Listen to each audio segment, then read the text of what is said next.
Hello friends, कैसे हैं आप सब। आई होप आप लोग ठीक होंगे, मस्त होंगे और अपनी तैयारी में मग्न होंगे। तो आइए आज फिर आए एक नया टॉपिक लेकर के। और आगे बढ़ने से पहले अगर मेरा चैनल आपने सब्सक्राइब नहीं किया है तो जरूर सब्सक्राइब कर लीजिएगा, है ना। और नोटिफिकेशन बेल को ऑन कर लीजिएगा, हाँ, ताकि अगर नेक्स्ट वीडियो आए तो आपको नोटिफिकेशन मिल सके। और वीडियो अच्छा लगे तो जरूर लाइक कीजिएगा, कमेंट कीजिएगा और शेयर करना मत भूलिएगा, है ना। आज का टॉपिक है, पिछले टॉपिक में हम लोग बात किए थे विविधता के बारे में, है ना। विविधता क्या है, तो आप लोगों को समझ में आ ही गया होगा कि विविधता क्या है। विविधता मतलब कि भिन्नता, है ना। तो आज हम लोग पढ़ेंगे विविधता के प्रकार। ये टॉपिक रांची यूनिवर्सिटी के अकॉर्डिंग है। और वैसे यूनिवर्सिटी जहाँ पे 2 साल का बीएड कोर्स चल रहा है, वहाँ के लिए भी यूनिवर्सिटी, और कंटेम्प्रेरी इंडिया एंड एजुकेशन जिनको पढ़ना है, या सेमेस्टर हो या ईयर वाइज हो, तो उनके लिए भी इम्पोर्टेंट है ये, है ना।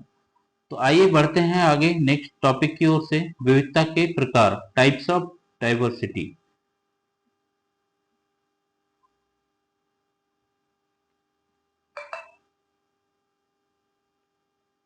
विविधता से तात्पर्य भिन्नता से, है ना। विविधता मतलब कि भिन्नता, अलग अलग चीजों, अलग चीज एक ही जगह में अलग अलग चीज होना, है ना, अलग अलग।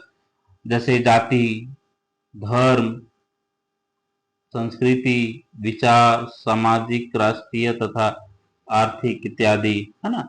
नहीं कि एक ही जाति में जो जाति है, जाति में अलग अलग कल्चर होता है, अलग अलग संस्कृति होता है। धर्म, जैसे भारत में बहुत सारे धर्म रहते हैं, हिंदू, मुस्लिम, सिख, ईसाई, बौद्ध, जैन, पारसी इत्यादि, है ना। तो ये विविधता है, चाहे वो प्राकृतिक हो, प्राकृतिक विविधता भी आपको मिलेगी। जैसे कि भौगोलिक में अगर देखेंगे तो भौगोलिक में आपको कहीं रेगिस्तान दिखेगा, कहीं पे पहाड़ दिखेगा, कहीं पर्वत दिखेगा, कहीं पे बर्फ दिखेगा, कहीं पे जंगल दिखेगा। इन सब भौगोलिक विविधता है ना। तो उस वन बाय वन हम लोग इसमें डिस्कस करेंगे। इस इसका क्षेत्र बहुत व्यापक है ना। इसका क्षेत्र बहुत ही व्यापक है। फिर भी फिर भी जो मुख्य है वे इस प्रकार है। सारे का सारा तो नहीं ले सकते हैं, नहीं कवर कर पाएंगे, लेकिन जो मुख्य है उनको हम कवर कर सकते हैं। या जैसे कि रांची यूनिवर्सिटी में जो पढ़ना है, रांची यूनिवर्सिटी पढ़ना है इंडिविजुअल, रिलीजन्स, कास्ट, ट्राइब्स, है ना, एंड ईटीसी। ईटीसी में बहुत सारा आ जाएगा, है ना।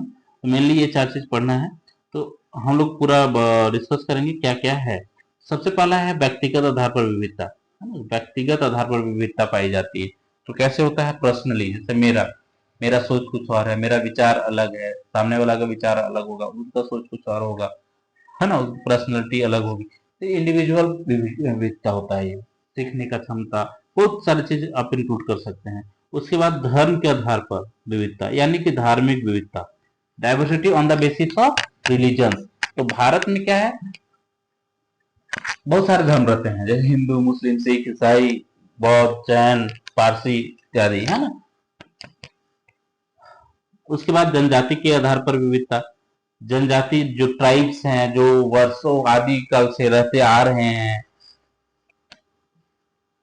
जनजातीय विविधता बोलते हैं इसको, diversity on the basis of tribes.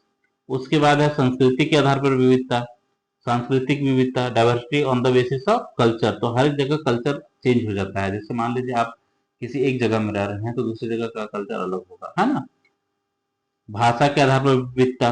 भाषा, देखिए भारत में बहुत सारी भाषाएं बोली जाती हैं, है ना। तो हर जगह, हर स्टेट, हर डिस्ट्रिक्ट में आप जाइएगा, आपको अलग भाषा देखने को मिल जाएंगे। Diversity on the basis of language. उसके बाद है जैविक आधार पर विविधता, यानी कि बायोडाइवर्सिटी, जीवों की जो विविधता होती है उसके बारे में पढ़ेंगे। उसके बाद है भौगोलिक आधार पर विविधता। भौगोलिक आधार पर विविधता, भौगोलिक विविधता बोलते हैं जियोग्राफिक डाइवर्सिटी। पर्वत है, कहीं रेगिस्तान है, कहीं जंगल है, कहीं पे बर्फ है, कहीं पहाड़ है ना। जलवायु के आधार पर विविधता, जैसे जलवायु क्या क्या क्या है, कैसे है। जैसे मान लीजिए भारत में वो कहीं वर्षा अधिक होती है, कहीं गर्मी अधिक होती है, कहीं ठंडा है ना। आर्थिक आधार पर विविधता, तो हर आदमी का क्या है, अपना अपना सोर्स ऑफ इनकम है, कोई कम कमाता है, कोई ज्यादा कमाता है ना। राजनीतिक आधार पर विविधता, diversity on the basis of politics, तो राजनीतिक विविधता पाई जाती है, जैसे भारत में बहुत सारी राजनीतिक पार्टियां हैं। उसके बाद है सामाजिक आधार पर विविधता या सामाजिक विविधता, समाज में पाए जाने वाले विविधताओं के बारे में डिस्कस करेंगे। तो आइए अब आगे बढ़ते हैं वन बाय वन, है ना। सबसे पहला है व्यक्तिगत आधार पर विविधता। अब व्यक्तिगत आधार पर विविधता अक्सर कहाँ देखा जाता है, ये अक्सर आपको समाज में देखा जाएगा। क्यों? क्योंकि व्यक्ति कहाँ रहता है, समाज में रहता है। समाज में देखा जाता है क्योंकि हमारा समाज भिन्न भिन्न रंग, रूप, क्षमता, पद्धति, भाषा, वेशभूषा, खान पान, व्यवहार, आस्था, मान्यता, धर्म, संप्रदाय इत्यादि से संबंधित व्यक्तियों व समुदायों से युक्त है। यानी कि जो समाज है, समाज में अलग अलग रूप के लोग रहते हैं, अलग अलग क्षमता वाले लोग रहते हैं, अलग अलग टेक्निक वाले लोग रहते हैं, अलग अलग भाषा बोलने वाले लोग रहते हैं, अलग अलग वेशभूषा वाले लोग रहते हैं, खान पान जिनका अलग वो भी रहते हैं, व्यवहार अलग अलग होता है, सबकी आस्था अलग है, सबकी मान्यताएं अलग है। कोई जरूरी नहीं कि एक ही धर्म का हो, अलग धर्म भी हो सकता है ना, अलग कम्युनिटी से आते हों। तो ये सब व्यक्ति जो मिल करके रहते हैं वो कहाँ रहते हैं, समाज में रहते हैं। यानी कि समाज में ये इन सब सभी लोगों का मतलब इन ये सभी लोग शामिल होते हैं, है ना। यही विविधता हमारे समाज की खूबसूरती भी है, और यही विविधता जो है हमारे समाज की खूबसूरती को दर्शाता है ना, कि अलग अलग धर्म के लोग एक साथ रह रहे हैं, अलग अलग जाति के लोग एक साथ रह रहे हैं। प्रत्येक व्यक्ति अलग अलग रुचि वाले होते हैं, है ना। हर व्यक्ति का रुचि तो एक होता नहीं है, सबका इंटरेस्ट अलग। जैसे मान लीजिए हमको घूमना पसंद है, तो कोई जरूरी नहीं कि सामने वाले को घूमना पसंद हो, है ना। जिस कारण उनके गुण, कार्य, स्वभाव, क्षमता एवं योग्यता में विविधता पाई जाती है। अब यही सब रीजन है, इंटरेस्ट अलग होगा तो उनका क्वालिटी अलग होगा, उनका बिहेवियर अलग होगा, है ना, उनकी एबिलिटी अलग होगी, उनकी क्वालिफिकेशन अलग होगी। ये सब क्या है, विविधता है। किस तरह का, तो व्यक्तिगत विविधता। और वह अपने स्वभाव, गुण एवं कार्य के अनुरूप ही जीविकोपार्जन का साधन चुनता है ना। जाहिर सी बात है, मान लीजिए आप अपना कोई प्रोफेशन चुन रहे हैं, तो उसको चूज करने के पीछे कोई ना कोई तो रीजन होगा, और सबसे पहला रीजन क्या होगा, इंटरेस्ट, है ना। यही कारण है कि भारतीय समाज का वर्गीकरण कर्म के अनुसार किया जाता है। जैसे पहले क्या, वैदिक काल के समय क्या होता था कि इसको कर्म के अनुसार वर्गीकरण किया जाता था। यानी कोई जाति नहीं, कोई धर्म नहीं, जो ज्ञानी है ब्राह्मण है कहलाएगा, जो रक्षक है क्षत्रिय कहलाएगा, जो बिजनेस जो व्यवसाय करता है, बिजनेस करता है, वो वैश्य कहलाएगा, और जो सेवा करता है इन तीनों वर्णों का, वो शूद्र कहलाएगा। लेकिन बाद में क्या हुआ, यही विविधता जो है बाद में जाति के रूप में उत्पन्न हुआ, है ना। यहीं से जातीयता बढ़ते गए, क्योंकि बाद में क्या, ब्राह्मण, मान लीजिए हम ब्राह्मण है, मेरा जो बेटा जन्म लिया तो वो भी ब्राह्मण हो गया। जो क्षत्रिय है, उसके घर कोई बेटा जन्म लिया बेटा, तो वो भी क्षत्रिय हो गया, है ना। तो यहीं से चेंज हुआ, यहीं से जातीयता का शुरू होना शुरू हुआ, है ना। उसके बाद है धर्म के आधार पर विविधता, धार्मिक विविधता बोलते हैं इसको, diversity on the basis of religion. Bharatiya Samaj में धार्मिक विविधता देखने को मिलती है ना, क्योंकि यहाँ विश्व के सभी प्रमुख धर्मों के अनुयायी रहते हैं, है ना। भारतीय समाज में धार्मिक विविधता देखने को मिलती है क्योंकि यहाँ विश्व के जितने भी धर्म है, विश्व में जितने भी धर्म हैं, उनके प्रमुख धर्म, जो कुछ प्रमुख धर्म है, उनके प्रमुख धर्मों के अनुयायी रहते हैं, है ना, और अपनी धार्मिक विविधताओं को लागू करने का प्रयास करते रहते हैं। मान लीजिए ईसाई हैं तो उनके भी धर्म गुरु हैं, है कि नहीं है। सनातन धर्म है तो उनके भी साधु संत लोग हैं। इस्लाम है तो उनका भी जो धर्म प्रचारक हैं, मौलाना बोलते हैं, वो लोग भी हैं, यहाँ पे रह रहे हैं, है ना। बौद्ध धर्म है तो उनके भी हैं। सबके धर्म यहाँ पे रह रहे हैं, और अपने धर्म का जो विशेषता है, जो क्वालिटी है, है ना, जो गुण है वो लोगों तक पहुंचाने का काम करते हैं और कन्विंस करने की कोशिश करते हैं कि भाई आप मेरे तरफ आइए, है ना। यही कारण है कि समाज में विभिन्न धर्मों में बढ़ता चला गया। फिर भी हमारे देश की खूबसूरती है कि धार्मिक विविधता होने के बावजूद आपस में मिलजुल कर रहते हैं, है ना। बहुत सारे धर्मों के लोग रहते हैं, फिर भी आपस में मिलजुल कर साथ में त्योहार मनाएंगे, साथ में प्रोग्राम करेंगे, साथ में फंक्शन, कोई भी फंक्शन होगा साथ में भाग लेंगे, है ना। वर्ष 1991 ईस्वी की जनगणना के अनुसार भारत में 7 धर्म माने गए थे। 1991 की जनगणना हुई थी उसमें बेसिकली 7 धर्म को नामित किया गया था। उसमें क्या क्या था? हिंदू, मुस्लिम, सिख, ईसाई, बौद्ध, जैन, पारसी, है ना। ये 7 धर्म थे। और जो धर्म थे उनको कहाँ रखा गया? अन्य धर्म में रखा गया। और जैसे कि यहूदी, तो उन लोगों को अन्य धर्म में रखा गया था। इन धर्मों को मानने वाले लोगों का प्रतिशत 1991, 2001 और 2011 की जनगणना के अनुसार इस प्रकार है ना। ये जो इतने जो धर्म मानते थे उनका जो रेशियो था, जो परसेंटेज था, वो इस टेबल के माध्यम से हम लोग समझ सकते हैं। अब पहला है सीरियल नंबर। सीरियल नंबर में क्या है? कितना है? 7 धर्म है और एक है अन्य, जिसमें इन 7 धर्म के अलावा जितने जो लोग थे वो उस कैटेगरी में आते थे। तो पहला है हिंदू। 1991 में कितना था? 81.53%। फिर 2001 में कितना हो गया? 80.46%। फिर 2011 में कितना हो गया? 79.80%। यानी कि यहाँ पे थोड़ा सा इसमें स्लाइटली डाउन हुआ है ना, थोड़ा सा चेंजेस हुआ है। सेकंड है मुस्लिम। यहाँ पे 1991 में कितना था? 12.61%। 2001 में कितना था? 13.43%। देन 2011 में कितना था? 14.2%। तो इनका जो रेशियो थोड़ा सा बढ़ा है ना। ईसाई, ईसाई का क्या था? 2.32% 1991 में। फिर 2001 में 2.34%। फिर 2011 में 2.3%। इनका भी क्या है? 2001 में थोड़ा सा बढ़ा, फिर बाद में थोड़ा सा घट गया। अब सिख है। सिख में 1.94% है, 1.87% हुए, फिर 1.7% बचे। ये टोटल जनसंख्या का परसेंटेज है ना। बौद्ध धर्म में 0.77% है, फिर 0.77%, फिर 0.7%। जैन में 1991 में 0.40%, 0.49% 2001 में, और 2011 में 0.4%। उसके बाद पारसी में आ जाइए, 0.08% 1991 में थे, और उसके बाद 2001 में 0.06%, और 2011 में 0.7%। अन्य दर में 0.44% तो 1991 के अनुसार, 2001 के अनुसार 0.72%, और 2011 के अनुसार 0.2%, है ना। अब देखिए इसमें उपयुक्त तालिका से यह स्पष्ट है कि भारत में लगभग सभी धर्मों के लोग आपस में मिलकर आपसी भाईचारा के साथ रहते हैं, और हिंदू धर्म को मानने वालों की संख्या अन्य धर्मों को मानने वालों की तुलना में सबसे अधिक है। अब देखिए सारे धर्म तो एक साथ मिलजुल कर रहे हैं, लेकिन फिर भी यहाँ पे सनातन धर्म जो है, हिंदू धर्म जिसको बोलते हैं, उनके लोग थोड़ा ज्यादा है ना।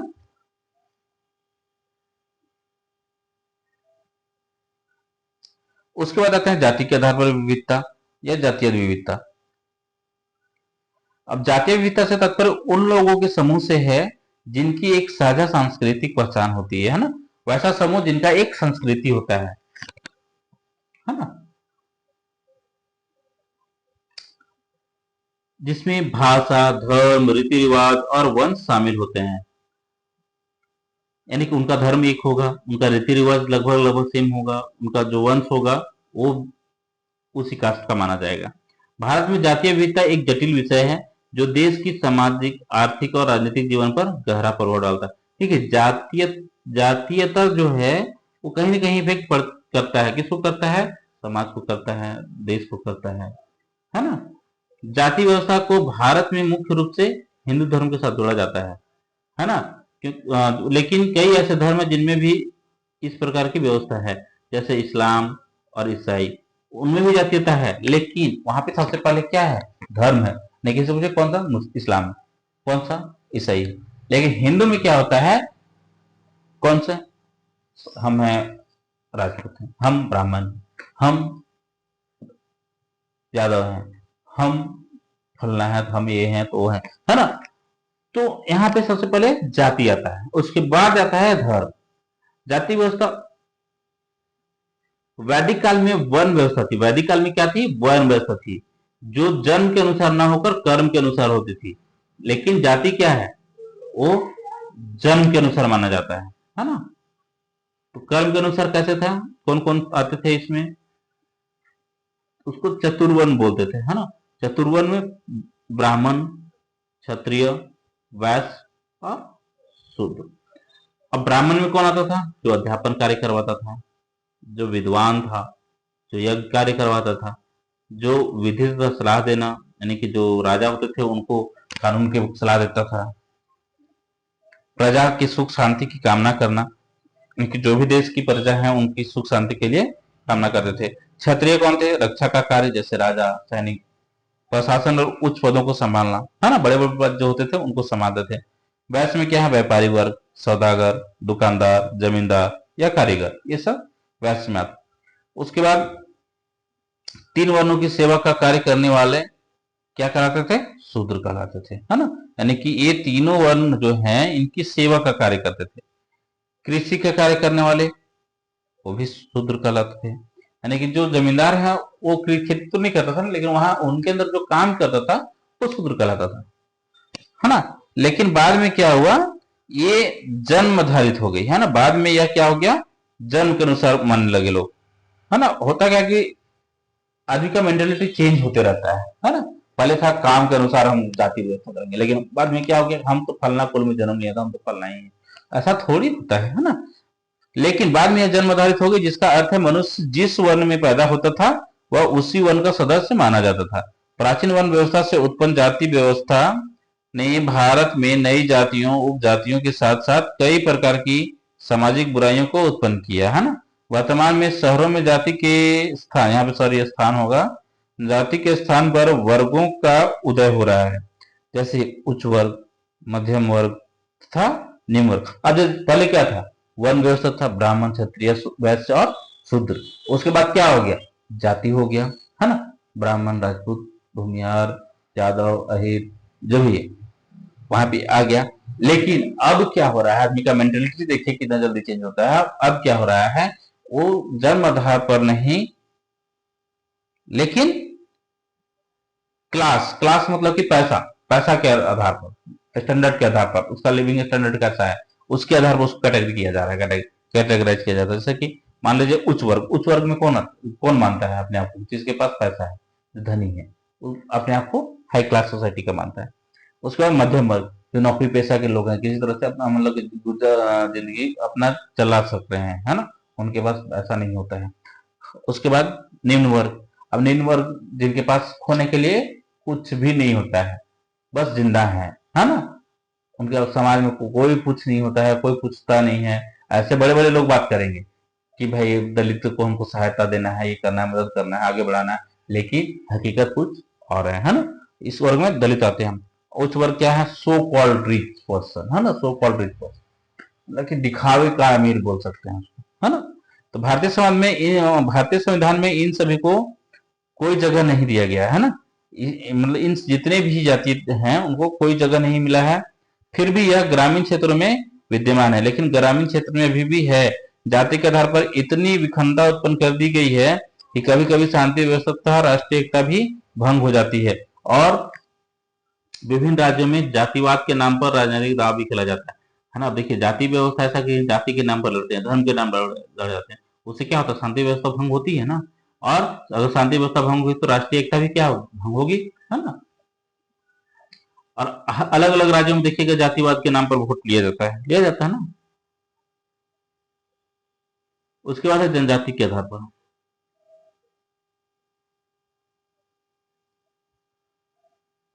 जनजाति का धर्म विविधता, जनजातीय विविधता, diversity on the basis of tribes. जनजाति से तात्पर्य मनुष्य के ऐसे समूह से है जो आज भी आधुनिक सभ्यता के प्रभाव से बहुत दूर है। देखिए जाति और जनजाति थोड़ा सा चेंज है। जाति जिसका एक कल्चर होता है ना, आज के स्टैंडर्ड से मैच कर रहा है ना। लेकिन जनजाति ऐसे लोग होते हैं जिनके पास आधुनिक सुविधाएं, सुख सुविधाएं पहुंची ही नहीं, है ना।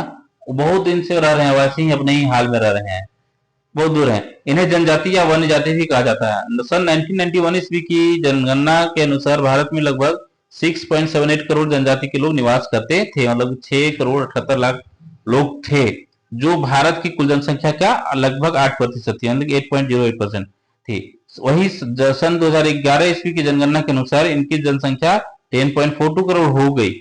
हाँ, जो भारत की कुल जनसंख्या का 8.6% है। देखिए यहाँ पे नंबर तो बढ़ गए, लेकिन परसेंटेज क्या हुआ, थोड़ा सा चेंज हुआ ना, नंबर भी बढ़े और परसेंटेज भी बढ़े। यहाँ पे 8.08% है, यहाँ पे 8.6% है। यहाँ पे 6 करोड़ 78 लाख थे और यहाँ पे 10 करोड़ 42 लाख। कुछ जनजातियों ने आधुनिक सभ्यता को अपना लिया है ना, कुछ कुछ ऐसे जनजाति हैं जो आज के लाइफ स्टाइल से खुद को मैच कर ले रहे हैं, जबकि कुछ अभी भी इनसे वंचित हैं। इनकी अपनी अपनी विशिष्ट संस्कृति, परंपरा, रहन सहन, रीति रिवाज तथा भाषाएं हैं। हर एक जनजाति की अपनी अलग अलग भाषाएं हैं, उनकी अलग अलग रीति रिवाज, रहन सहन अलग है ना। भारतीय संविधान के अनुसार इनकी संख्या 216 है ना। लेकिन इसके अलावा भी ऐसे समुदाय हैं जो जनजातीय जीवन व्यतीत कर रहे हैं, है ना। भारतीय संविधान के अनुसार टोटल 216 जनजातियां हैं, लेकिन इसके अलावा भी कुछ ऐसे जनजातियां हैं जिनके पास सुख सुविधाएं नहीं पहुंची हैं। भारत की जनसंख्या को जनजातियों की दृष्टिकोण से 4 क्षेत्रों में बांटा जा सकता है ना, मतलब जनजाति कहाँ कहाँ रहते हैं तो उसको 4 क्षेत्र में बांट सकते हैं। एक पहला मध्य क्षेत्र, उत्तर पूर्वी क्षेत्र, दक्षिण क्षेत्र और पश्चिमी क्षेत्र। इन 4 क्षेत्रों में आपको ज्यादातर पाए जाएंगे। इस क्षेत्र के अब आते हैं मध्य क्षेत्र। तो मध्य क्षेत्र के अंतर्गत मध्य प्रदेश, बिहार, झारखंड तथा उड़ीसा की जनजातियां आती है, और कुछ पार्ट बंगाल का भी हो सकता है ना, जैसे संताली, मुंडा, उरांव, हो, भूमिज, कोपा, खून, भूइया, बैगा इत्यादि, है ना। ये सब जो जनजातियां हैं कहाँ पाई जाती हैं, मध्य प्रदेश में पाई जाएंगी, बिहार में पाई जाएंगी, झारखंड में पाई जाएंगी और उड़ीसा में पाई जाएंगी। उसके साथ साथ कुछ बंगाल के कुछ हिस्सों में भी पाई जाती हैं। भारत की कुल जनजातियों की संख्या का 56.88% है, यानी इनकी जो आबादी है ये जनजाति की 56.88% किसका, टोटल जनजातियों की जनसंख्या का, है ना। उसके बाद है उत्तर पूर्वी क्षेत्र, नॉर्थ ईस्ट। इस क्षेत्र के अंतर्गत हिमालय की तराई, असम तथा बंगाल की जनजातियां आती हैं, जैसे गद्दी, गुज्जर, थार, कुकी, गारो, खासी तथा नागा इत्यादि। यहाँ इनकी आबादी भारत की कुल जनजातियों की जनसंख्या का 11.55% है ना, 11.55% है।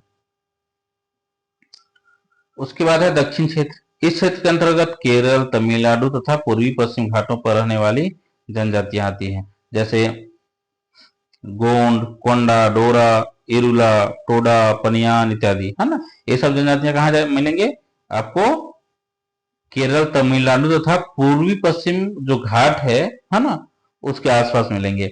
यहाँ इनकी आबादी भारत की कुल जनजातियों की जनसंख्या का 6.21% है ना। तो बहुत सारी जनजातियां क्या हो लुप्त होते जा रही हैं, तो ये सब कुछ कुछ बचे हुए हैं कहीं कहीं, है ना। अब पश्चिमी क्षेत्र। इस क्षेत्र के अंतर्गत राजस्थान, गुजरात और महाराष्ट्र में रहने वाली जनजातियां आती हैं। पश्चिम क्षेत्र में कौन कौन आएंगे, राजस्थान में रहने वाली जनजाति, गुजरात में रहने वाली जनजाति और महाराष्ट्र में रहने वाली जनजाति, जैसे मीना, भील, गामित, कोकना इत्यादि, है ना। ये सब जनजाति कहाँ मिलेंगी, राजस्थान, गुजरात, महाराष्ट्र, है ना। यहाँ इनकी आबादी भारत की कुल जनजातियों की जनसंख्या का 24.6% है, हाँ 24.86% है। उसके बाद आते हैं संस्कृति के आधार पर विविधता। संस्कृति के आधार पर विविधता नहीं, सांस्कृतिक विविधता, है ना। सांस्कृतिक विविधता से तात्पर्य विभिन्न सांस्कृतिक समूहों के सह अस्तित्व से है ना। जब साथ साथ मिल करके रहेंगे विभिन्न संस्कृति वाले समूह जिनका कल्चर अलग है ना, तो साथ साथ रहेंगे।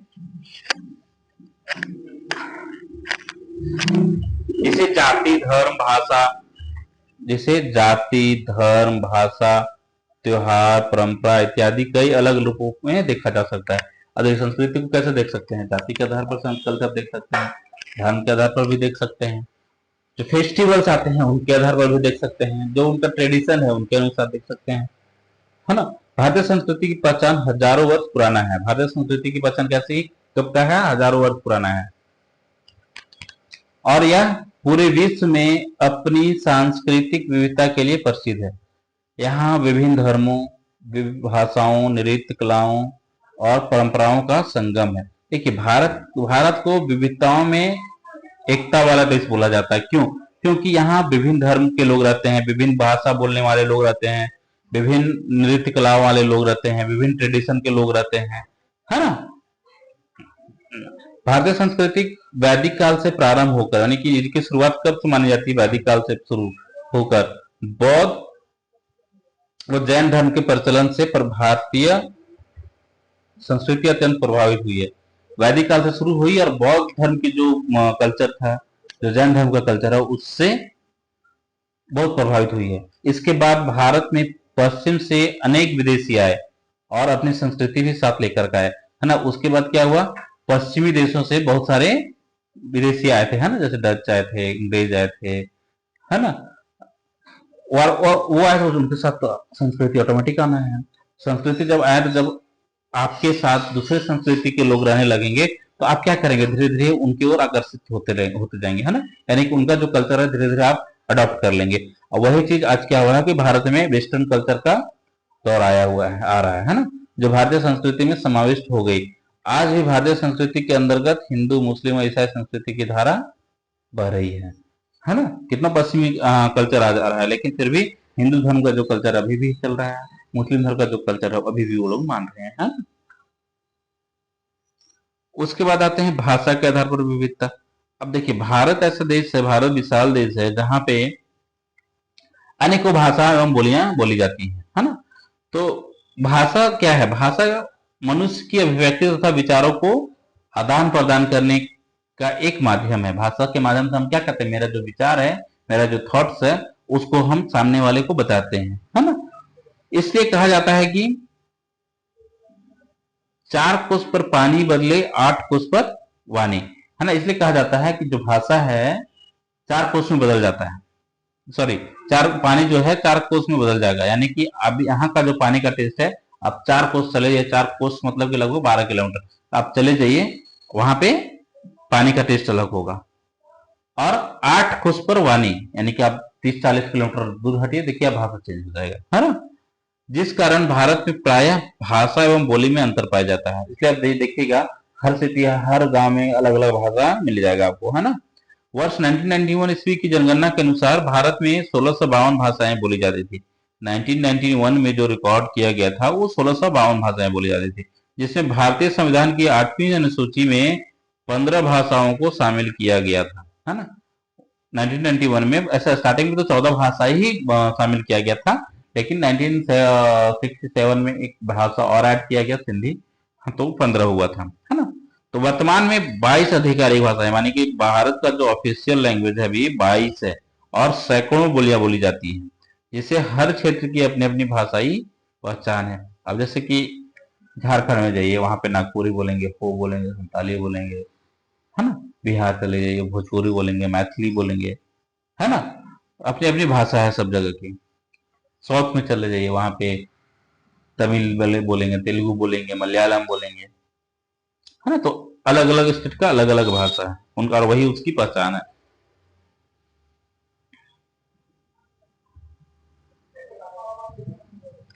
जैविक आधार पर विविधता, यानी कि जैव विविधता, बायोडाइवर्सिटी के बारे में तो आप लोग पढ़े ही होंगे, जानते ही होंगे। जैविक आधार पर सभी प्राणियों तथा जीव जंतुओं में विविधता पाई जाती है, जिसे जैव विविधता के नाम से जाना जाता है। यानी कि जो जितने भी प्राणी हैं, जितने भी जीव जंतु हैं, है ना, उन सबको जैव विविधता के नाम से जाना जाता है, क्योंकि अलग अलग प्रजाति के होते हैं, अलग अलग उनका ये, है ना। तो इसमें जीन से लेकर के पारिस्थितिकी क्षेत्र तक जीवन के हर स्तर पर भिन्नता पाई जाती है। यानी कि जो जीन होता है, जीन समझते हैं ना, जो जीन होता है उससे लेकर के पारिस्थितिकी तंत्र, यानी कि जो इकोसिस्टम होता है हमारे ब्रह्मांड का जो इकोसिस्टम है, तक जीवन के हर स्तर पर भिन्नता पाई जाती है, जो पृथ्वी को रहने योग्य बनाती है और आवश्यक सेवाएं प्रदान करती हैं। इसके 3 स्तर होते हैं, किसके? तो जैविक आधार के। कौन कौन होते हैं भाई? अनुवांशिक विविधता, यानी कि जेनेटिक डाइवर्सिटी, एक ही प्रजाति के अंदर एक ही प्रजाति के अंदर जीन में भिन्नता पाई जाती है ना, सेम प्रजाति का है लेकिन उनके जो जीन जेनेटिक होते हैं वो अलग अलग होती है, जो प्रजातियों को पर्यावरण के अनुकूल और बीमारियों के प्रति अधिक प्रतिरोधी बनाने में मदद करती है ना। जैसे चावल के विभिन्न प्रकार होते हैं लेकिन जलवायु और मिट्टी के प्रकार के अनुसार वो हो जाता है। चावल बहुत तरह का है लेकिन कैसे होता है, जलवायु और मिट्टी के प्रकार के अनुकूल होता है, मतलब जैसा मिट्टी वैसा चावल, है ना। जैसा जलवायु वैसा चावल, पानी कम हो गया तो चावल का टेस्ट खराब हो जाएगा। उसके बाद है प्रजातीय विविधता, स्पेसीज डाइवर्सिटी। एक निश्चित क्षेत्र में मौजूद विभिन्न प्रजातियों की संख्या से है ना। एक निश्चित क्षेत्र में जितने भी प्रजातियां मौजूद हैं, है ना, उनकी संख्या से है, जो एक स्वस्थ और संतुलित पारिस्थितिकी तंत्र के लिए महत्वपूर्ण है। जैसे एक वर्षावन में पौधों, जानवरों, कवक और सूक्ष्मजीवों की एक विशाल श्रृंखला पाई जाती है। जैसे कि मान लीजिए ऐसा वन जहाँ रेगुलर वर्षा होती है ना, वहां का पौधा, वहां के जानवर, वहां के कीड़े मकोड़े, वहां के जो जीव हैं उनकी बहुत सारी वैरायटी आपको मिलेंगी। उसके बाद आते हैं पारिस्थितिकी तंत्र में, इकोसिस्टम। यह विविधता विभिन्न प्रजातियों को आश्रय और संसाधन प्रदान करती है और महत्वपूर्ण पारिस्थितिकी तंत्र सेवा को बनाए रखती है, जैसे वन, घास के मैदान, रेगिस्तान, झीलें और प्रबल भित्तियां, है ना। तो ये सब कहाँ कौन तैयार करता है, कौन देता है, तो इकोसिस्टम देता है। उसके बाद आते हैं भौगोलिक विविधता के बारे में, ज्योग्राफिक डाइवर्सिटी। भौगोलिक विविधता को भू विविधता के नाम से जाना जाता है ना। भौगोलिक विविधता को भू विविधता यानी कि भूमि, भूमि पृथ्वी, पृथ्वी के जो भिन्नता है उसके बारे में, जो पृथ्वी के सतह पर पाई जाती है ना, जिसमें स्थलाकृति, स्थलाकृति मतलब कि जो जमीन है उसका आकार कैसा, कहीं पहाड़ है, कहीं पर्वत है, कहीं पठार है, कहीं रेगिस्तान है, कहीं समुद्र है। भूगर्भिक संरचना मतलब कि पृथ्वी के अंदर जो मटेरियल्स पाए जाते हैं, खनिज संपदा, है ना।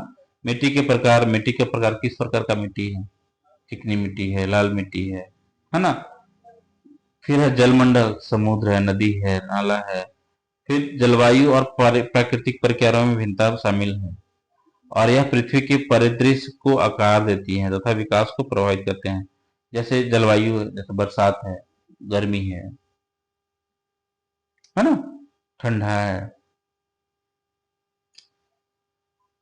इन सबसे क्या होता है, देश का विकास प्रभावित होता है ना। अगर पूरा पानी आ जाए, पूरा बारिश आ जाए तो क्या होगा, फसलें नष्ट हो जाएंगी। तो किसको नुकसान होगा, कृषकों को नुकसान होगा।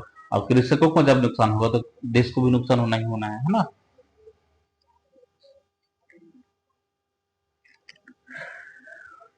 उसके बाद आते हैं जलवायु के आधार पर विविधता।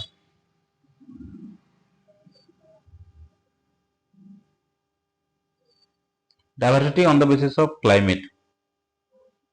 अभी बात कर रहे थे जलवायु, जलवायु के आधार पर विविधता से तात्पर्य विभिन्न क्षेत्रों की जलवायु से है ना। जैसे तापमान, वर्षा, आर्द्रता, हवा के दबाव तथा अन्य वायुमंडलीय तत्वों से में भिन्नता, है ना। जैसे मान लीजिए पृथ्वी हम लोग रहते हैं तो वहां पे तापमान अलग अलग होता है हर क्षेत्र का, वर्षा अलग अलग होती है, वहां की जो ह्यूमिडिटी होती है वो अलग अलग होती है, हवा का प्रेशर अलग होता है ना। अन्य वायुमंडलीय तत्वों से में भिन्नता पाई जाती है। वही क्या होगा, जलवायु की विविधता हो गई, जो न केवल प्रकृति को प्रभावित करती है बल्कि लोगों के रहन सहन, कृषि, पशुपालन, संस्कृति इत्यादि पर भी प्रभाव डालती है। भारत में जलवायु के आधार पर काफी विविधता पाई जाती है क्योंकि यहाँ की भौगोलिक स्थिति अलग अलग है। जैसे कहीं पर्वत मिलेगा, कहीं मैदान मिलेगा, कहीं रेगिस्तान मिलेगा, समुद्री तट भी मिलेगा। इसी कारण भारत में कई प्रकार की जलवायु पाई जाती है, जैसे वर्षा, गर्मी, ठंडा, है ना। तो अलग अलग जलवायु है। कहीं देखिएगा वर्षा बहुत अधिक वर्षा हो रही है, कहीं एवरेज है, कहीं बिलो है ना। कहीं गर्मी तो कहीं अधिक गर्मी पड़ रही है, कहीं एवरेज है, कहीं बिलो गर्मी है। अब जैसे कि मान लीजिए आप दिल्ली में चले जाइए, गर्मी आपको मिलेगी, लेकिन आप शिमला चले जाइए तो वहां गर्मी नहीं मिलेगी, है ना। ठंडा तो कहीं ज्यादा ठंडा है, कहीं कम ठंडा है। ये क्या है, जलवायु के आधार पर विविधता, जलवायु के कारण ये विविधताएं पाई जाती हैं।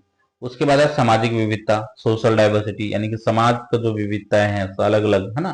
सामाजिक विविधता से तात्पर्य समाज में पाए जाने वाले भिन्नता से है, जैसे धर्म, जाति, भाषा, संस्कृति, रीति रिवाज तथा परंपरा इत्यादि, है ना। समाज में क्या क्या भेद होता, अलग अलग धर्म के लोग रहेंगे, अलग अलग जाति के लोग रहेंगे, अलग अलग संस्कृति वाले लोग रहेंगे, एक ही समाज में अलग अलग भाषा बोलने वाले लोग रहेंगे, उनके अलग अलग रीति रिवाज होगा, अलग अलग ट्रेडिशन हो सकता है ना। भारत इन सभी विभिन्नताओं का संगम है। भारत क्या है, इन सभी विभिन्नताओं का एक संगम है। सारे लोग यहाँ पे रहते हैं, जहाँ विभिन्न धर्म जाति भाषा रीति रिवाज तथा जीवन शैली पाई जाती है। यहाँ हिंदू, मुस्लिम, सिख, ईसाई, बौद्ध जैसे अनेक धर्मों को मानने वाले लोग एक साथ मिलकर रहते हैं, है ना। हर राज्य की अपनी अपनी भाषा, पहनावा और परंपरा होती है। अब देखिए, मान लीजिए साउथ में चले जाइए तो वहाँ का अलग अलग भाषा है।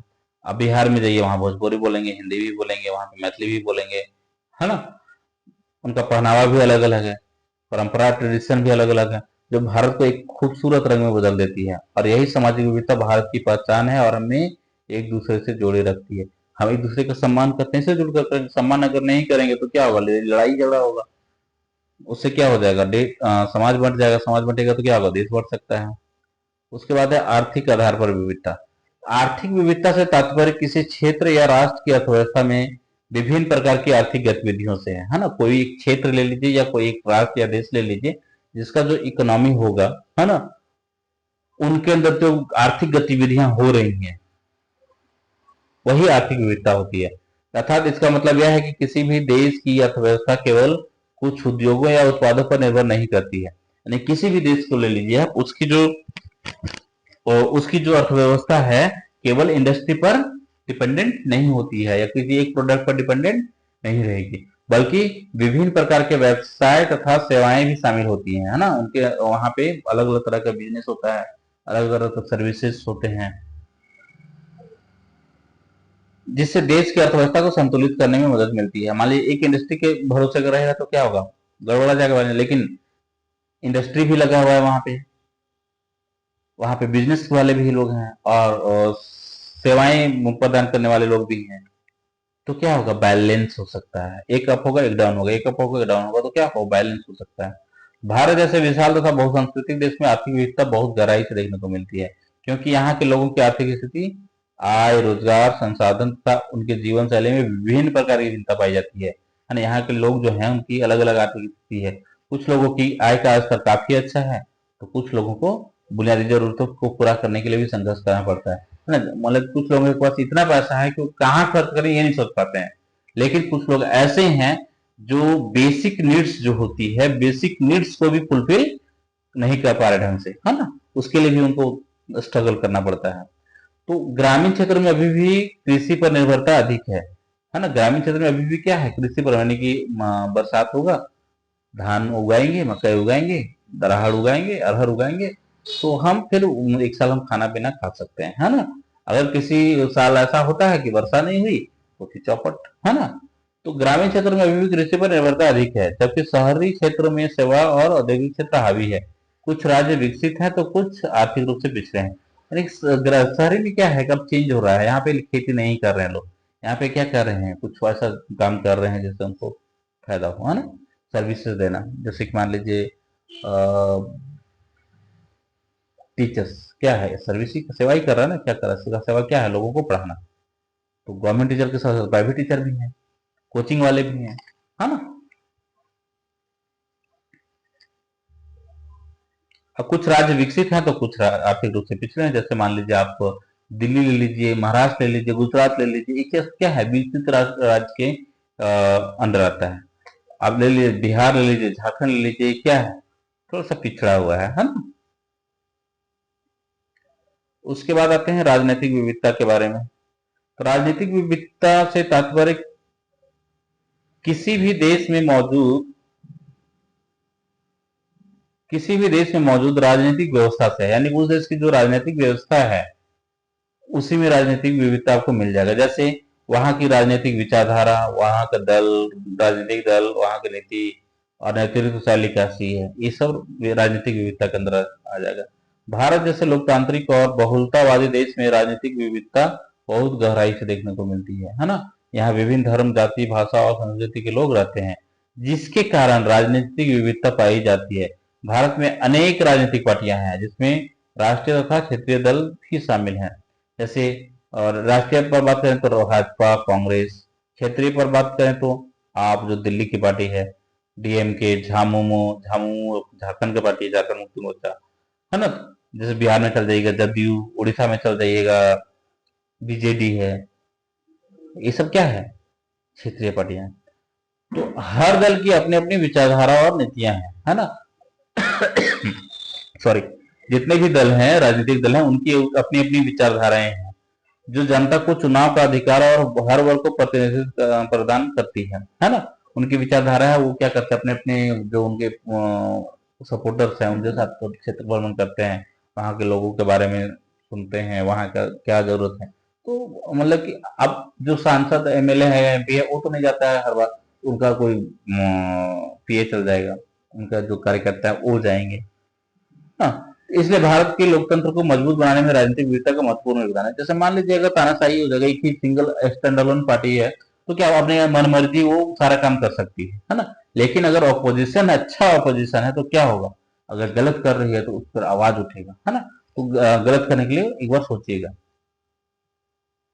चलिए, ये तो था आपका टाइप्स ऑफ डाइवर्सिटी। क्या क्या था टाइप्स ऑफ डाइवर्सिटी?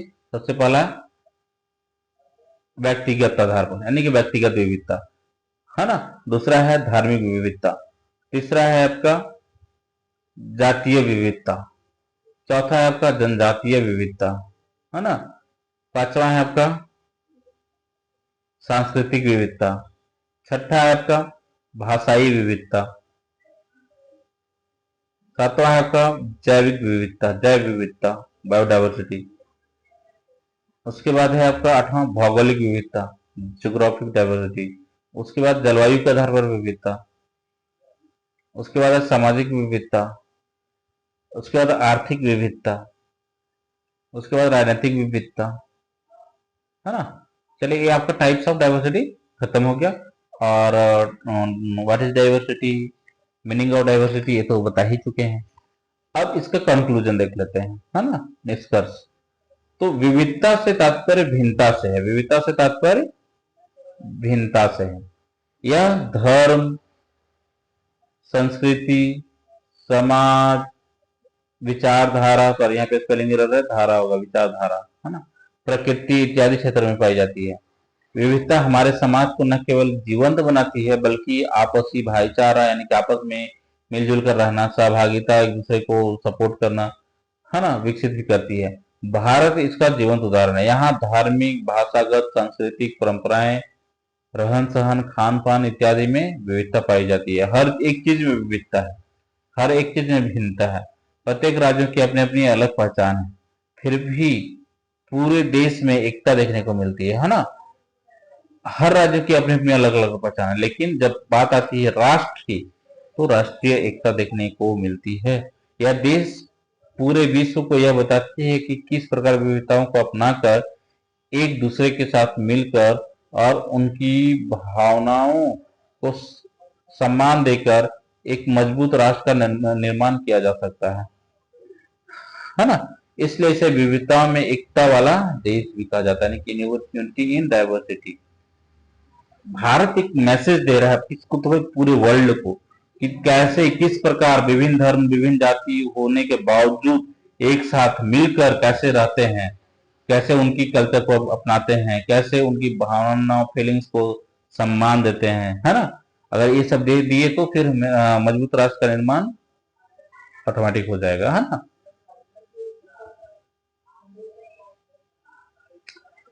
चलिए, आई होप आप लोगों को वीडियो अच्छा लगा हो, आपको समझ में आया होगा। अगर समझ में नहीं आया होगा तो आप कमेंट कर सकते हैं, बता सकते हैं, ईमेल कर सकते हैं, मैसेज कर सकते हैं, हाँ? और जरूर कमेंट कर कीजिए ताकि हमको भी पता चले। और अगर हमारा चैनल आपने लाइक नहीं किया है तो सब्सक्राइब कर लीजिएगा, वीडियो को लाइक कर लीजिएगा, शेयर कर दीजिएगा, है ना। चलिए, थैंक यू सो मच, है ना। फिर मिलते हैं नेक्स्ट वीडियो में। Thank you so much.